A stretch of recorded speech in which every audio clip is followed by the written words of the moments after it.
Hey guys, welcome to eclipse education. तो Patna high court computer operator cum typist series में आपका फिर से स्वागत है। तो कंप्यूटर अवेयरनेस के सीरीज में हमारा टॉपिक चल रहा था एमएस एक्सेल, और एमएस एक्सेल का यह दूसरा वीडियो है। इससे पहले हमने इसका इंट्रोडक्शन पार्ट देखा था, और आज हम लोग देखेंगे इंपॉर्टेंट शॉर्टकट्स और कौन कौन से फॉर्मूला से क्वेश्चन पूछे जाते हैं हमारे एग्जाम में, उसको अच्छे से कवर करेंगे। तो वीडियो के एंड तक बने रहिएगा। मेरा नाम है अभिषेक, इक्लिप्स एजुकेशन में आपका स्वागत है। एक्सेल का पहला क्वेश्चन देखते हैं। शॉर्टकट कुंजी कंट्रोल के साथ कोलोन का प्रयोग किसके लिए किया जाता है? एक शॉर्टकट होता है कंट्रोल और कोलोन, उसका यूज हम लोग किस चीज के लिए करते हैं? डेट इंसर्ट करने के लिए, टाइम इंसर्ट करने के लिए, या फिर कोई एक सेल इंसर्ट करने के लिए, या कमेंट इंसर्ट करने के लिए?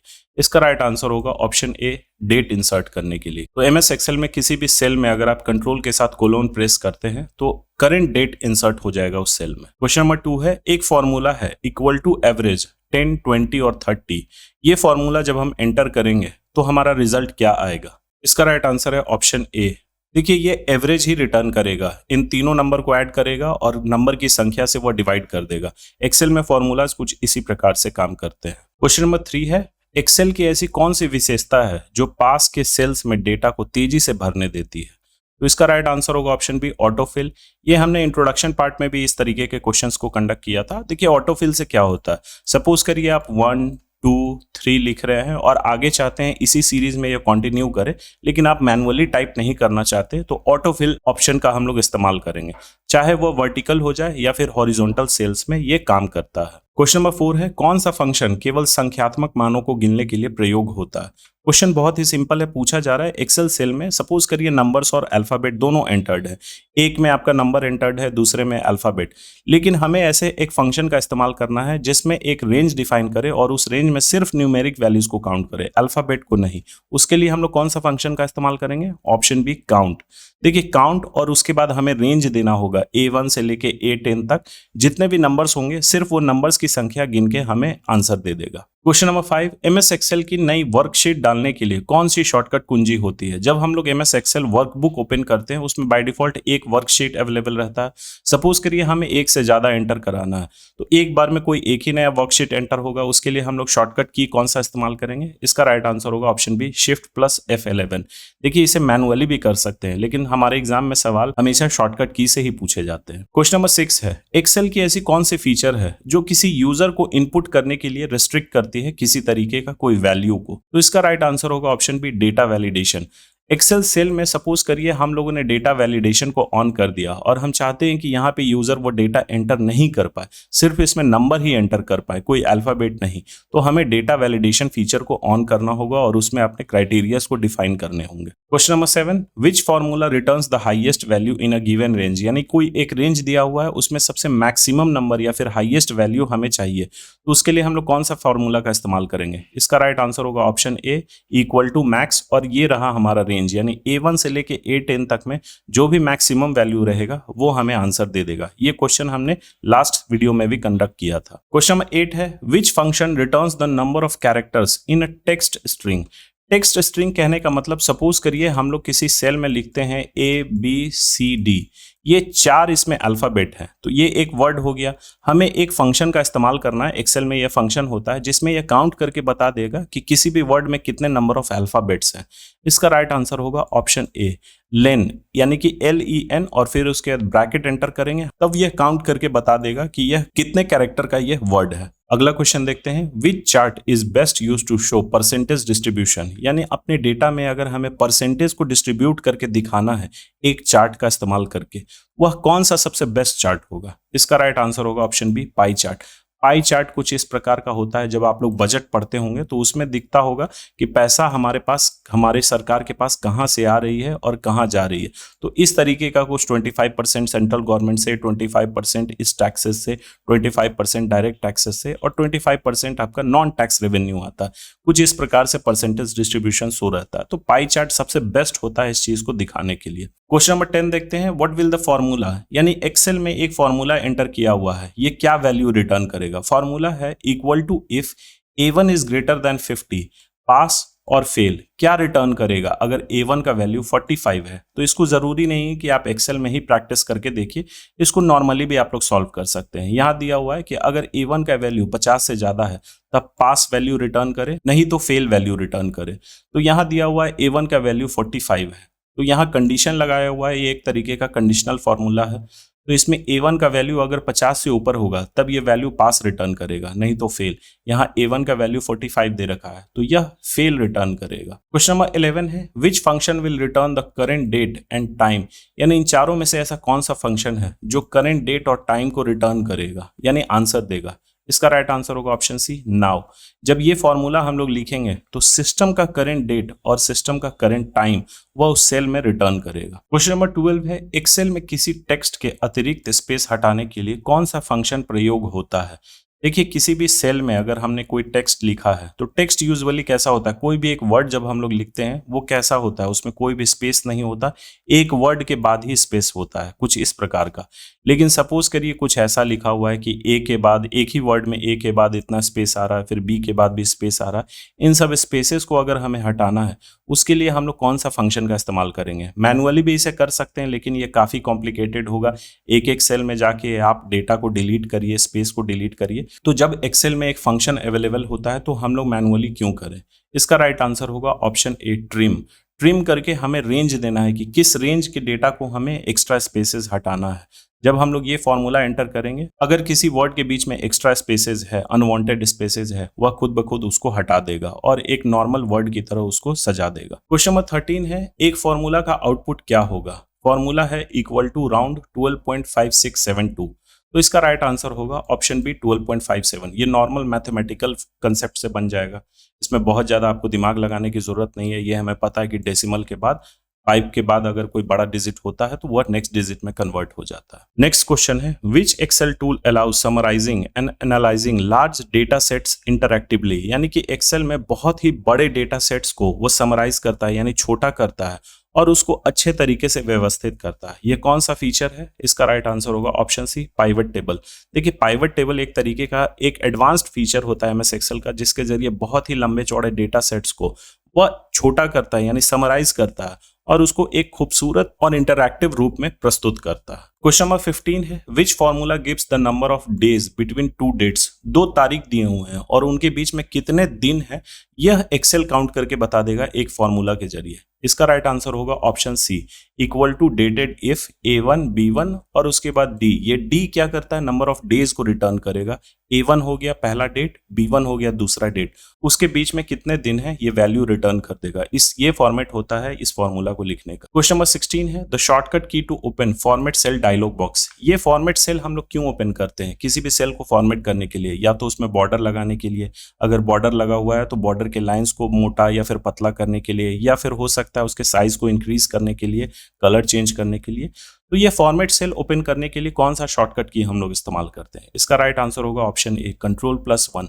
जैसे ही हम लोग Ctrl+1 प्रेस करेंगे format cell dialog box automatically open हो जाएगा। क्वेश्चन नंबर 17 है समय के साथ बदलाव दिखाने के लिए कौन सा चार्ट सबसे उपयुक्त है।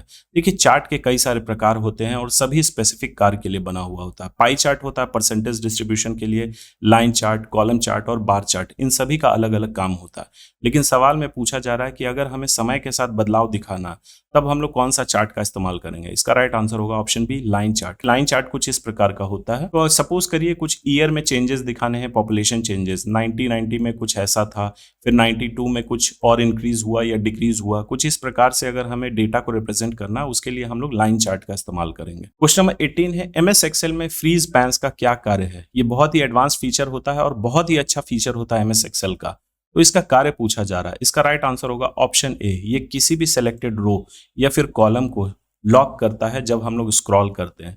ये कहने का मतलब क्या हुआ, सपोज करिए अभी हम लोग क्वेश्चन नंबर 18 पे हैं, जब हम लोग अपने शीट को स्क्रॉल कर रहे हैं तो साथ में ये क्वेश्चन नंबर 18 भी स्क्रॉल हो जा रहा है। हम लोग चाहते हैं ये स्क्रॉल ना हो, ये यहीं लॉक हो जाए और बाकी चीज स्क्रॉल हो। उसके लिए जैसे ही हम लोग फ्रीज पैन का इस्तेमाल करेंगे इसको सेलेक्ट करके एमएस एक्सेल में, तो ये लॉक रहेगा और बाकी चीज स्क्रॉल होते जाएंगे। इसको प्रैक्टिकली आप लोग करके देखिएगा। क्वेश्चन नंबर 19 है एक फंक्शन है इक्वल टू कॉनकैटिनेट, उसके बाद ये ब्रैकेट में दिया हुआ एक्सेल और 2025, ये क्या रिटर्न करेगा। इसका राइट आंसर होगा ऑप्शन बी एक्सेल 2025। देखिए यहाँ आप ध्यान दीजिएगा, तीनों में एक्सेल 2025 लिखा हुआ है, लेकिन ऑप्शन ए में एक्सेल के बाद स्पेस है और फिर 2025 है, लेकिन ऑप्शन बी में एक्सेल के बाद कोई भी स्पेस नहीं है। कॉनकैटिनेट का अब नए वर्जन में नाम हो गया है कॉनकैट। तो ये सब फॉर्मूला जो होते हैं इस्तेमाल किए जाते हैं आपके एडवांस्ड एक्सेल में। क्वेश्चन नंबर 20 देखते हैं। एक फॉर्मूला है इक्वल टू लेफ्ट, फिर यहाँ एक वर्ड है और एक नंबर है, ये क्या रिटर्न करेगा? इसका राइट आंसर होगा ऑप्शन सी COM। फॉर्मूला को हम लोग समझते हैं ये क्या पूछ रहा है। तो इक्वल टू लेफ्ट और ये वर्ड, यानी कि ये फॉर्मूला पूछ रहा है कि कोई भी वर्ड है उसका लेफ्ट साइड से ये 3 डिजिट क्या होगा। तो लेफ्ट साइड से इसका क्या होगा? COM, इसीलिए इसका राइट आंसर ऑप्शन सी। अगर हम लोग यहाँ राइट देके नंबर को चेंज कर देते हैं तो ये राइट साइड के डिजिट को ये रिप्रेजेंट करेगा। क्वेश्चन नंबर 21, कौन सा फंक्शन केवल उन सेल्स को गिनता है जो किसी विशेष शर्त को पूरा करते हैं, यानी कि कोई स्पेसिफिक कंडीशन को मीट करते हैं, सिर्फ उसी सेल को काउंट करेगा। इसका राइट आंसर है ऑप्शन सी काउंट इफ। तो ये एक तरीके का कंडीशनल फॉर्मूला है, हम लोग कंडीशन वहां पर लगाएंगे कि हाँ ये कंडीशन होना चाहिए तभी उस सेल को ये काउंट करे। क्वेश्चन नंबर 23 देखते हैं, ये भी फ्रीज पैन से ही। यदि आप फ्रीज टॉप रो चुनते हैं तो क्या होगा? यानी कि ये पहला रो हो गया, रो हमेशा हॉरिजॉन्टल होता है और कॉलम हमेशा वर्टिकल होता है, और कॉलम रिप्रेजेंट होता है अल्फाबेट ABCD से, और रो हमेशा नंबर से रिप्रेजेंट होता है। तो अगर हम लोग पहले रो को फ्रीज पैन कर देते हैं तो क्या होगा? इसका राइट आंसर होगा ऑप्शन बी। पहला रो विजिबल रहेगा जब हम लोग वर्टिकली स्क्रॉल कर रहे हैं, यानी इसके आगे भी सेल्स होंगे, उसको अगर हम लोग स्क्रॉल करेंगे तो ये पहला रो हमें दिखते रहेगा। अगला क्वेश्चन है क्वेश्चन नंबर 24, निम्न में से कौन सा एक्सेल में एक तरीके का एब्सोल्यूट रेफरेंस को दर्शाता है? रेफरेंस के 3 प्रकार होते हैं, एब्सोल्यूट, रिलेटिव और मिक्स्ड। रेफरेंस मतलब होता है सेल का पता, तो यहाँ एब्सोल्यूट रेफरेंस के बारे में पूछा जा रहा है। इसका राइट आंसर होगा ऑप्शन बी $A $1। रेफरेंस कहने का मतलब किसी भी सेल को ही हम रिप्रेजेंट करेंगे, तो सेल में क्या होता है? एक कॉलम होता है, दूसरा रो होता है। इसके आगे आप देखिए कि अगर कॉलम के आगे डॉलर लगा हुआ है यानी कि ये कॉलम फिक्स्ड है, अगर रो के आगे डॉलर लगा हुआ है तो ये रो भी फिक्स्ड है, तो ये एब्सोल्यूट रेफरेंस को दर्शाएगा। लेकिन वही होता है आपका रिलेटिव रेफरेंस, उससे रिलेटेड अगला सवाल है क्वेश्चन नंबर 25, जब किसी फॉर्मूला को रिलेटिव रेफरेंस के साथ कॉपी किया जाता है तो क्या होता है? तो इसका राइट आंसर होगा option A, the cell address changes automatically.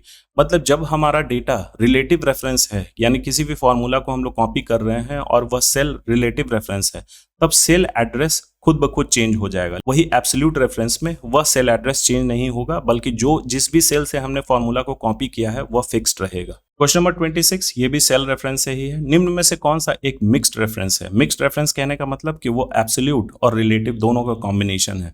इसका राइट आंसर होगा ऑप्शन सी $A और 1। यानी कि कोई भी फॉर्मूला अगर हम लोग इस सेल से कॉपी करते हैं तो कॉलम फिक्स्ड रहेगा लेकिन रो का एड्रेस चेंज करते जाएगा। अब अगला क्वेश्चन देखते हैं क्वेश्चन नंबर 27, रेफरेंस प्रकार चाहे वो रिलेटिव रहे, एब्सोल्यूट रहे या फिर मिक्स्ड रहे, उसके बीच बदलने के लिए कौन सा शॉर्टकट की हम लोग इस्तेमाल करते हैं?